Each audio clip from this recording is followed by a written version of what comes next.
And we're live. Are we live? Oi, bruv.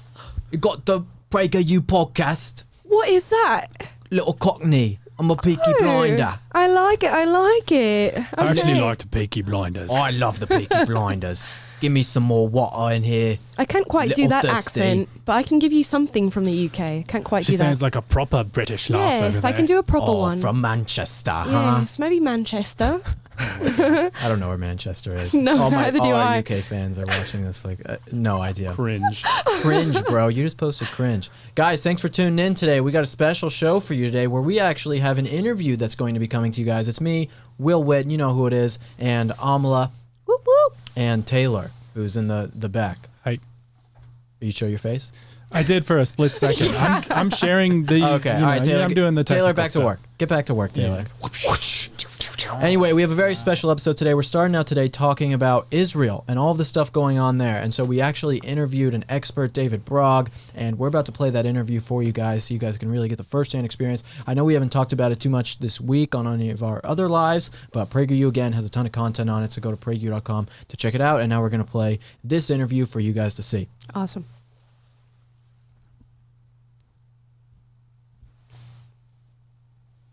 All right, guys, thanks for tuning in. We got Will Witt here, joined with my co-host. Is that right? Yes, your co-host, Amala Benobi. Nice to be here. And we have a very special guest today. We have David Brog, who is an author and also the executive director of the Maccabee Task Force, which works on promoting pro-Israel values on college campuses. So thanks for coming on the show today. It's great to be with you guys. I'm a big fan. Thank you. Well, we're a big fan of you. If you guys haven't seen his 5-minute video he did with PragerU, definitely check that out as well after this is over. But what I wanted to do, you are I would say, an expert on all these things, Israel and Palestine, all this going on right now. And there's a ton of confusion in the news and just there's so much noise, especially when it's, halfway around the world. People in America don't always have the best idea of what's going on with it. And so what I wanted to do with this today, talking to you, is not just ask basic questions, but I wanted to break down what essentially the left says and use that so you can answer what the left says so that people watching can take that and then use it in their arguments and means to change minds. So the first thing, just before we even get into that, just what is your take on the situation right now going on in Israel? Do you see things getting resolved and getting better, or do you see it as it's only going to escalate worse from here? And why would you, and why? Well, it's hard to tell. Israel had a number of operations last night. We'll see if they feel they've inflicted sufficient losses to Hamas or not. We'll see where things go. But the big picture to me is this, and this is, there's always a pretext for violence. People can always find an excuse for violence, and we've had a lot of pretexts thrown up in this instance. But the overall big picture remains the same, which is you have a terrorist organization, Hamas, firing rockets at Israeli civilian centers, Israeli cities and Israeli towns. And you have Israel doing what any other government on planet Earth would do, which is trying to defend its citizens from terrorist rocket fire by going after the people firing the rockets.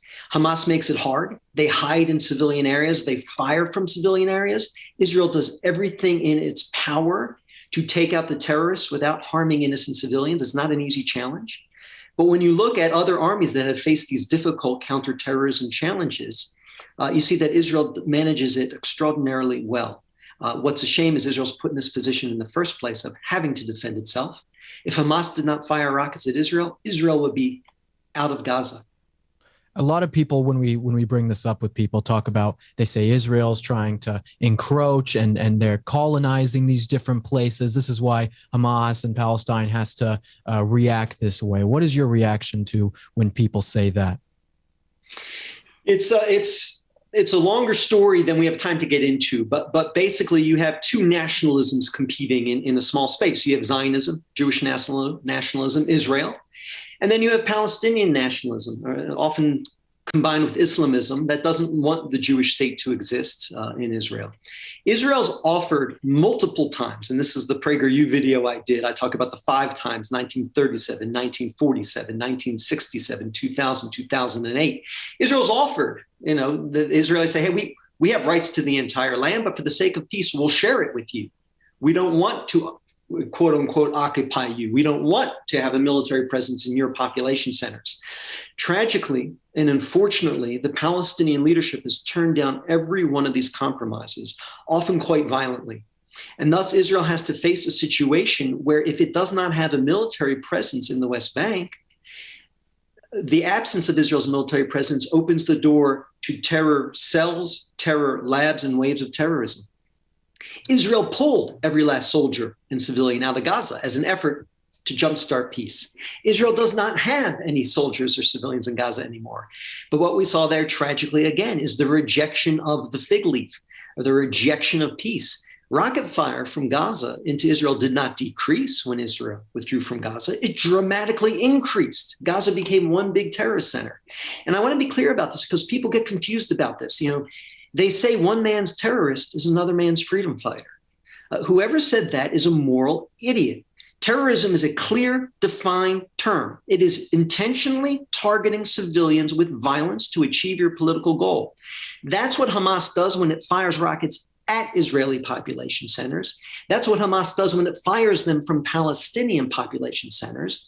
When Israel does what any other nation on God's green earth would do in defending its citizens, it tries to target the terrorists. It gives warnings, it leaflets. We've seen footage last week of civilians leaving buildings in advance of Israeli bombing because Israel gave them warnings. If only the Hamas terrorists would give Israeli warnings before they blow up their buses and restaurants and cafes, it'd be a much happier world. So I don't have a lot of patience for those who try to blur the line between Hamas's terrorist aggression and Israel's very careful, very cautious efforts to defend its citizens. Yeah, I completely agree with you. I think when you are met with terrorist attacks in your nation, as Israel has been, the only option is for you to respond. Now, for the people who are watching who are confused as to why Palestine would reject all the different land offers that have been made by Israel, can you give context as to why the Palestinians have rejected these offers? Yeah, there's a fundamental problem with Palestinian leadership. Like I say, there's a conflict here between two nationalisms. The Jewish nationalism, Zionism, the people who created the state of Israel, recognized that there were other people in the land who called themselves Muslims, then called themselves Arabs, eventually after 1967 started calling themselves Palestinians. And rather than try to expel them or rule over them, Israel's leaders repeatedly said, let's compromise with them. Two people claiming the same land, let's split it. Why did the leaders of the Palestinians reject every offer? And this to me is what's driving the conflict. When you forget all the pretexts, what's driving the conflict is that the Palestinians have been burdened with three unusually bad, short-sighted leaders. The Palestinian national movement has had three leaders. The Mufti of Jerusalem, Haj Amin al-Husseini, who moved to Berlin to be an ally of Hitler during World War II, not a good guy.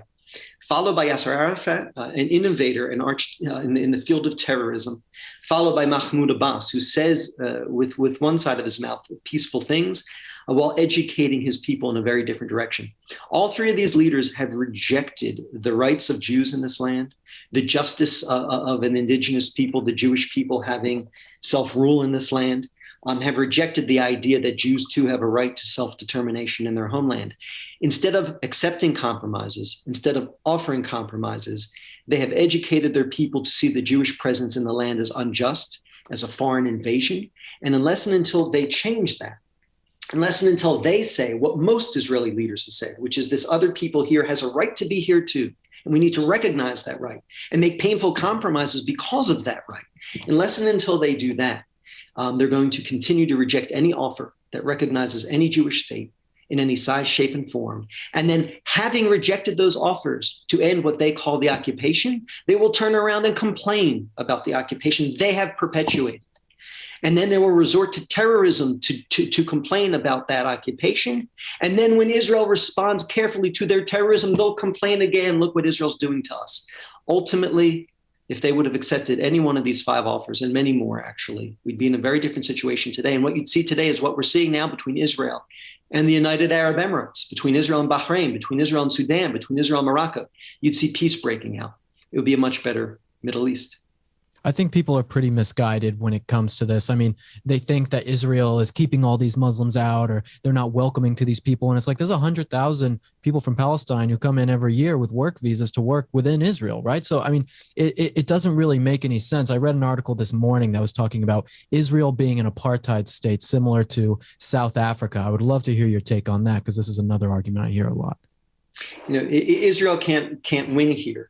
Everyone on the left would be up in arms if Israel annexed the West Bank and Gaza tomorrow and offered citizenship to everyone, which is, if you're not an apartheid state, you offer citizenship to everyone who lives under your jurisdiction. Everyone would be up in arms about that, because they want the West Bank and Gaza not to be under Israeli rule. They want the West Bank and Gaza to be an independent Palestinian state. If Israel annexed it, it would be a land grab. It would be a human rights violation. It would be killing the two-state dream. So they would complain if Israel did that. Israel hasn't done that. Instead, Israel has offered these territories to the Palestinians for their own state. But when Israel offered it to the Palestinians of the West Bank in 2000, they didn't say yes. They didn't come back with a generous counteroffer. They started a wave of terrorism called the Second Intifada that ultimately killed over 1,000 Israelis, Jews, Muslims, and Christians, and ultimately mangled and maimed another 2,000 Israelis, Jews, Muslims, and Christians. Israel had withdrawn its military presence from the West Bank. Terrorism developed in the meantime. Israel had to go back in after its offer was rejected. Israel withdrew its troops from Gaza. And what happened? Missile fires increased dramatically. So Israel has to have a military presence in the West Bank to prevent terrorism until the Palestinians finally say yes to independence and yes to a state. Comparing this to apartheid, where you deny your citizens in your territory equal rights, is simply to ignore history, to ignore the offers made, to ignore the offers rejected, and to ignore the violence with which those offers were rejected. But be clear about this. Every Arab living under Israel's jurisdiction within the territory of the state of Israel has full equal rights, full voting rights. In fact, the Arab parties are likely to determine the future Israeli government. They are a full, robust part of Israel in every respect. You have to twist history and twist facts to claim that Israel somehow has a responsibility over West Bank Arabs who are citizens of the Palestinian Authority and vote in Palestinian Authority elections if the Palestinian Authority would allow elections. Well, that was from AJ Plus, so I think you can understand that article that I read. So you can understand that that's not a very good source. Yes. So with all that being said, this has been a conflict that has been going on for such a long time, and it has such historical foundations in it that it seems as though it's never going to end. Do you see this ending? And if so, how do you see this ending? So two things. I've been waiting for a generation of Palestinian leaders to rise up and take a different path. There were Palestinian leaders who disagreed with the Palestinian leadership that rejected the Jewish right to live in the land, that rejected the Jewish right to self-rule in the land. Those leaders were killed by the Mufti of Jerusalem, Haj Amin al-Husseini. They were killed by Yasser Arafat. Any moderates who wanted compromise were killed off or chased out. My hope has been that a new generation of Palestinian leaders would arise that would finally say enough to rejectionism, enough to absolutism. The future lay in compromise and mutual recognition. If and when such a generation of Palestinian leaders were to arise, we'd see very different things happening. And what we'd see happening is exactly what we see happening now that some Arab states have said enough to rejectionism, enough to absolutism. The United Arab Emirates, Bahrain, Sudan, Morocco, hopefully others have decided to make peace with Israel. And what we're seeing now is partnership, joint ventures, investment. We're going to see these peace deals leading to the development and the flourishing of the Middle East.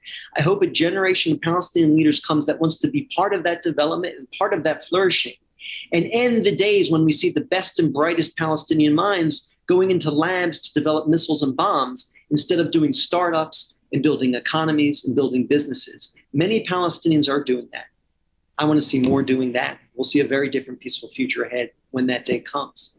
I definitely agree. I mean, just in like the last 6 years, like the amount of hospitals and new schools that have been built in Palestine is like practically nothing. It's a really sad situation to see over there that is their leadership and their priorities. David, you're going to say something? I'm just going to say, but we do see in Ramallah, the capital of the Palestinian Authority, A young generation of entrepreneurs. They're building boutique hotels, chef restaurants. They're starting startups. There's a venture capital culture coming to Ramallah. It's the most exciting thing I've seen in a long time. Because the day a young Palestinian, a bright young Palestinian says, my future is in building a business instead of building a bomb, and the choice is theirs. They have moral authority. Every bit as much moral authority as any one of us. The choice is theirs. The day that choice is made, and every time I see this happening, I'm very encouraged. And we see more of it. So my prayer will be this is the last gasp of a dying generation that saw the path towards Palestinian rights in targeting Israelis and terrorism. And maybe a new generation will have a different view. Peace is all we want. That's a great message. Yep, great message. Well, thank you so much for joining us today, David. I really appreciate it. Remember, you guys can check out his 5-minute video on PragerU.com. It's a great video that explains some more in this. And we also have a lot of other resources about the Middle East, Israel, all of the problems going on PragerU.com as well that you guys can check out. Once again, David, thank you for joining us. We'll see you guys next time. Thank you for having me, guys. Bye, guys. Bye. Yeah, exit out of All right. Okay, yeah. So that was a fun little interview that we got to do this morning. And it just gave us a really unique perspective on things. I know with everything going on in the news, it can be really easy to just get tied up and not know what's really going on. And this particular issue with Israel and Palestine has very, very deep, historically seated issues that have, this conflict has been going on for decades. So it was good to get David's perspective this morning. But we're going to go into our next story. And this is a recent development with us here at PragerU. We used to patronize a business called JW Player. It's a video hosting service that we used to use in order to post our PragerU videos out on our website. So recently, JW Player has reached out to PragerU and says they would no longer host our videos on their site. Apparently, we are a little too brash to be on JW Player. So this is a press release that we've put out. For those of you who are unfamiliar with JW Player, we post our videos on there and then they are hosted to our website. We only started patronizing JW Player because in the past with YouTube, we've had really bad problems with censorship and restrictions placed on our PragerU videos, especially our 5-minute videos that are only meant to educate people on conservative foundations. So we went from YouTube to JW Player and hope to sort of build an island where we can do this and still host our website. And now JW Player has chosen to take us off. Yeah, it's not necessarily as much host our website. It's that this is our essentially our video player on the website, right? Yes. So these host our videos.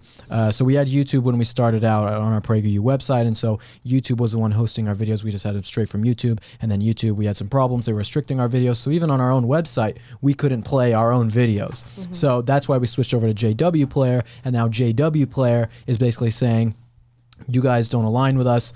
They say that we're misleading. We asked them, we pressed them. I think it was Pale Craig who asked them on the thing what video is misleading, and JW Player didn't really give us a response. But we look at other accounts that JW Player is a supporter of, or at least is still in business with. You have the Young Turks, who put out misleading leftist misinformation every single day. Yep. You have Vice, who used to be a good company when they had Gavin McInnes still, and now are basically just leftist propaganda as well, and their mini documentaries and everything, but they don't talk about them being misleading. They only say that conservative PragerU is misleading, right? So there's obviously a leftist bias here. Again, look, we're not going to get into any of the legal stuff or anything like that, private company, whatever. But it's more about a cultural problem with companies, not so much a problem with being allowed to or not allowed to. It's more of a problem with the culture of these companies now basically coming on and saying that we want to cancel people who don't align with our views. They care more about their leftist agenda and not being canceled than they care about money, essentially. Yeah, I mean, the Young Turks, Vice, PragerU, we should all be able to, patronize these companies and have our videos on this site. And if our conservative values are so ridiculous, so founded in misinformation, why does it matter that people hear them? It's because we are actually influencing people. It's because people are hearing what we have to say. They know that it's actually the truth. They know that conservatism has a sort of pull to it that is more so than the left does. And they don't want that truth getting out there. And that's really what the heart of this issue is. And like I said, if our ideas are so ridiculous, what does it matter that they're on your site? I want to flex on the leftists in chat right now real quick. Let's just read this part of the progress report. Sure. of our press release. Despite big tech's relentless censorship campaign, PragerU has established itself as a trusted source for conservative content for the next generation. That's AMLA. A recent Forbes article ranked PragerU #1 among free market organizations for Facebook likes, 3.85 million, most Twitter followers, 537,000, most subscribers to a YouTube channel, 2.88 million, most views of YouTube videos uploaded in the past 12 months, 2 minutes or longer, 9.4 million, and most Instagram followers at 1.6 million, and most attractive host of their shows, Will Witt. So they have... That's I questionable. didn't see that one in there. well, they must have forgot to put it in the press list, but it's definitely in there. In the leaders in pro free market videos, magazines, and news outlet category. That's super cool. It's super cool that we're making such a difference, but that's why people want to shut us down. I mean, that's why people don't want to work with us. If we were just some random guy, putting out conservative videos, I don't think a JW player would really have that much of an issue, I'd have to assume. But it's because we're doing so many good things and making such an impact that we're making such a name for ourselves. Too much winning. So much winning. I can't stop winning, okay? I can't stop. I love the tone of this press release because it reminds us of a certain politician who just love to flex on. We're flexing on him, we're putting our... You kind of have to. The failing JW player is trying to cancel me. JW player is a tremendous failure. You know it, I know it, everybody knows it, okay? Tremendous Everybody's failure. talking about how bad they're doing. You guys are so good at that. That's so wild. Yeah. But no, we really are the big fish when it comes to conservative media. And that places a really big target on our back. I think we're fully aware of that. We've experienced it now with TikTok. We've experienced it with Instagram. We've experienced it with YouTube. I've experienced it personally with TikTok. I'm sure you've had your own sort of battles with online censorship. And it just means that people are hearing what we have to say, and they don't want that. So it's a bad thing that this is happening to us, but it also just shows that we're doing the good work, and like people are hearing us. It's like an exposing.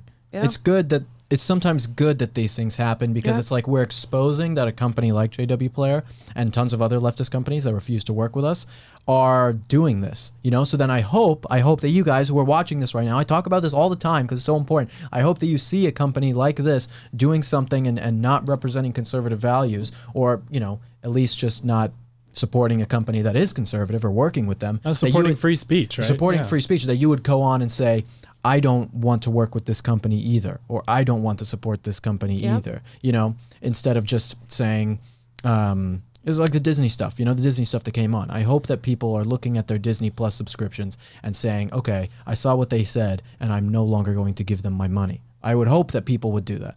Yes, I would hope so too. And it's tough that every single platform that we try to get on comes with its own barriers and its own barricades. And we are a nonprofit. It's not the easiest thing to deal with all the time. And we do run on your support and your donations. So if you like what we're doing here at PragerU and you want to see us continue to do what we're doing, even in the face of all this adversity, please think to donate and support us. Sign up for our email list so you can keep up to date with the content that we're making and all of the stuff that we're trying to put out for you guys to keep you guys up to date, keep you guys informed, and keep you educated. That was a great pitch. Thank you. PragerU.com/donate, everyone. We really appreciate it. And also, if you're in the YouTube, you can super chat. I think you can. Yeah, and that helps us out too. But going to the website is definitely best if you can. Yeah, we're fighting for an America that's going to be, the best for everybody who's here. We want everybody to be successful, and a lot of other countries do not have that opportunity. And that leads us into our next video. Wow. Smooth. I was going to do a smooth transition. I wasn't even allowed to. You stole it from us. I didn't know you were going to do a smooth transition. Okay. Here we go. Well, since we already queued it up, all right? Since Will stole your smooth transition, does that make him a smooth criminal? You've been hit by a smooth criminal. Imagine going... Okay, this is a video of a Cuban going into Walmart in the States for the first time. I don't know which state he's in, but all Walmarts are pretty much the same. But he's got a CU Buffs hat. Let's go, Buffs. That's why I went to school, if you guys didn't know. So I represent. But it's a Cuban guy who you guys know about Cuba. Not a great place to live, for sure. Very, very bad. And so he's going into a Walmart in America for the first time.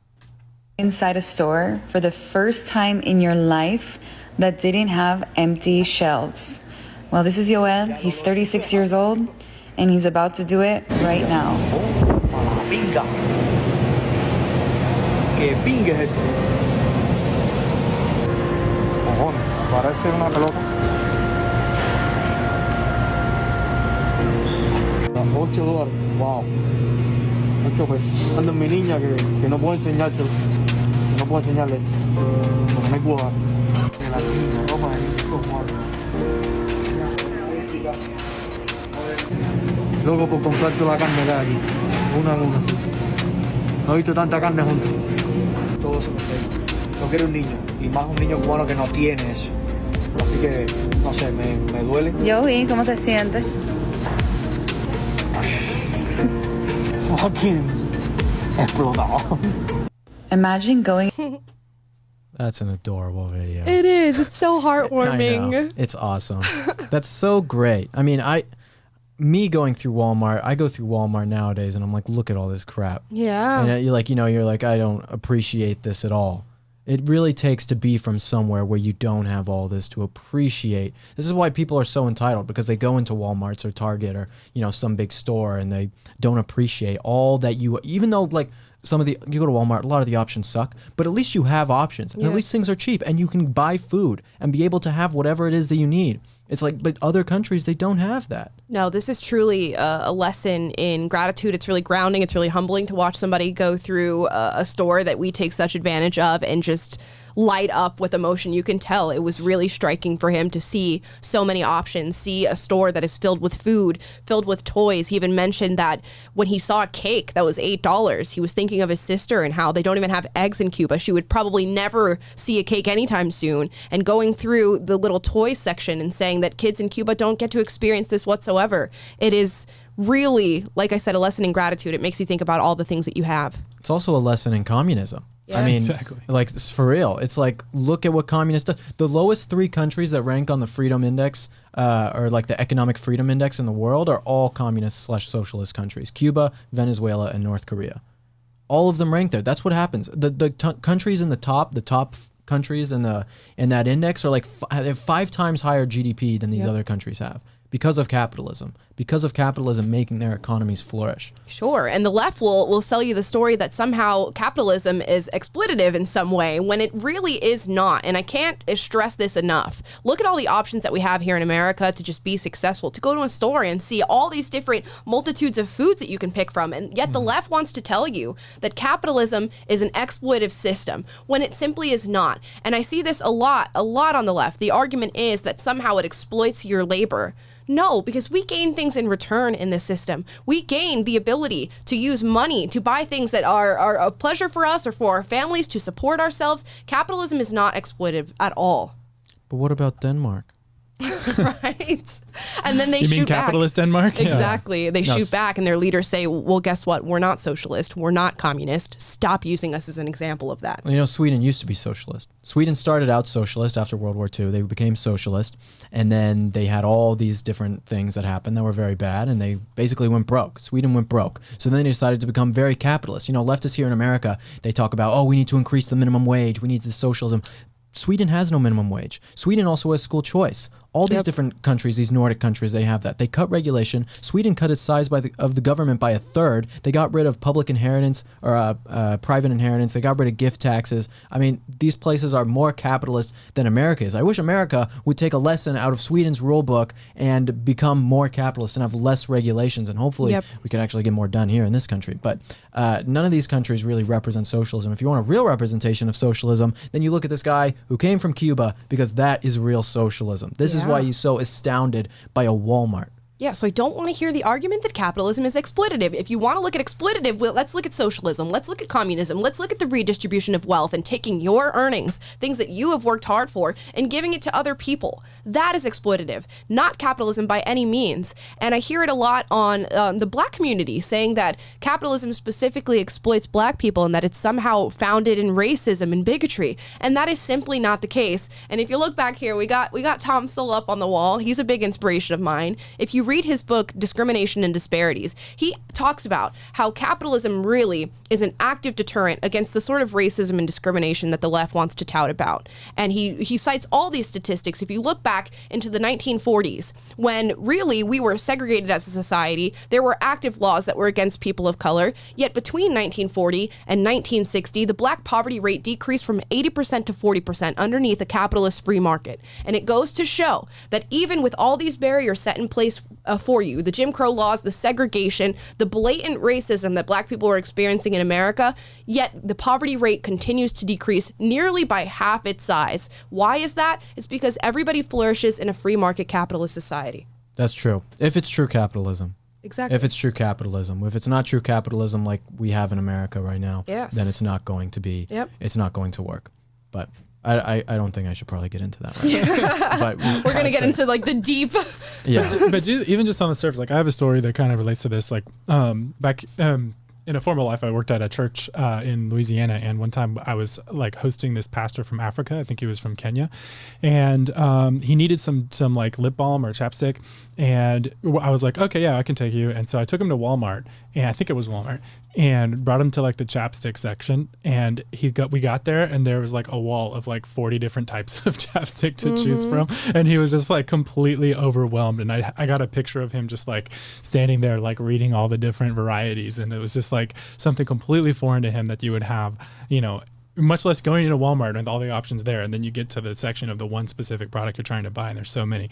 But just like the visceral surface level contrast between that and like people digging out of trash cans for food in Venezuela after socialism, it's like that should tell you just about everything you need to know about the type of economic system that you want, or one that's friendly to freedom, that understands what motivates people to be productive, to make things that people want and create valuable things, and what is based in this view of the world and view of humanity that simply does not work, and that doesn't take advantage of people's incentives, but rather, has this utopian vision that expects people to just work, benevolently for free, for the government, or have some, it doesn't work. And the evidence of that is the countries and societies that try to follow Marxism, socialism, end up with equal amounts of poverty, and countries and societies that follow freedom, capitalism, end up with unequal amounts of wealth based on what you're able to create. Yeah, Taylor needs a place where he can give 40 different types of chapstick. Some of us. He's got, some of us have those dry lips like Taylor. Actually, in California, we're fine with that. But like when I go back to Minnesota in the winter, that's where it's the it hits same you. for me. Yeah, back in Colorado. Yeah. Well, the question that I always ask people when talking about socialism and capitalism, which I think is actually really good for changing minds, is ask them, first of all, do they know what the DMV is? Have they ever been to the DMV? They will, of course, say yes. Pretty much everyone who's above the age of 16 has been to the DMV. Yep. And you say, do you want the people who work at the DMV to run your life? Imagine that. Exactly. That's what government bureaucrats are, because they're spending your money. They're not spending their own money. You're not spending your own money. It's someone else spending your money for you when you have a socialist system.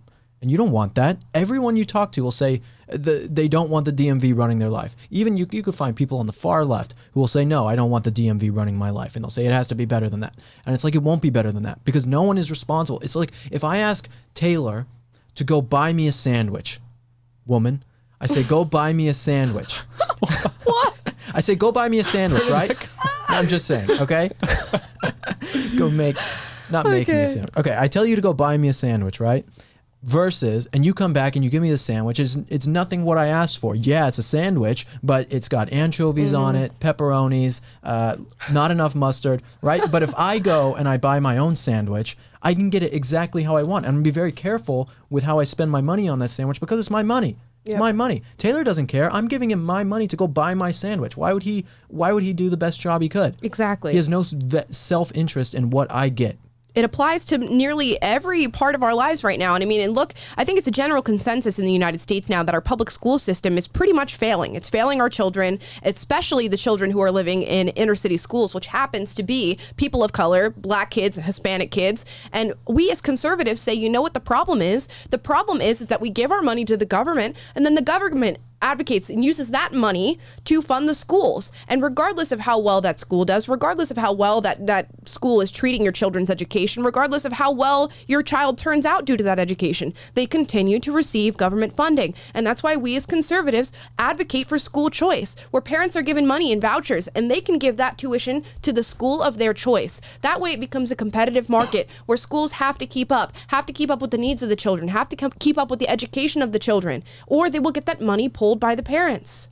Yep, they have school choice in Nordic countries. Exactly. And it works, right? These are these places that are socialist paradises, like they have school choice there because they know that it works. They know that it works. Exactly. And they've done studies when comparing public schools to charter schools and having students in the very same environment, taking the very same test, and you get vastly different results with that. And it's because the quality of education is driven by the money of the parents, the capital of the parents, and their response truly matters as to how their kid gets educated. In our current system now, it does not matter. They will continue to get government funding, and the schools can continue to fail and fail and fail. Prager University will never fail. Exactly. We are the future in education.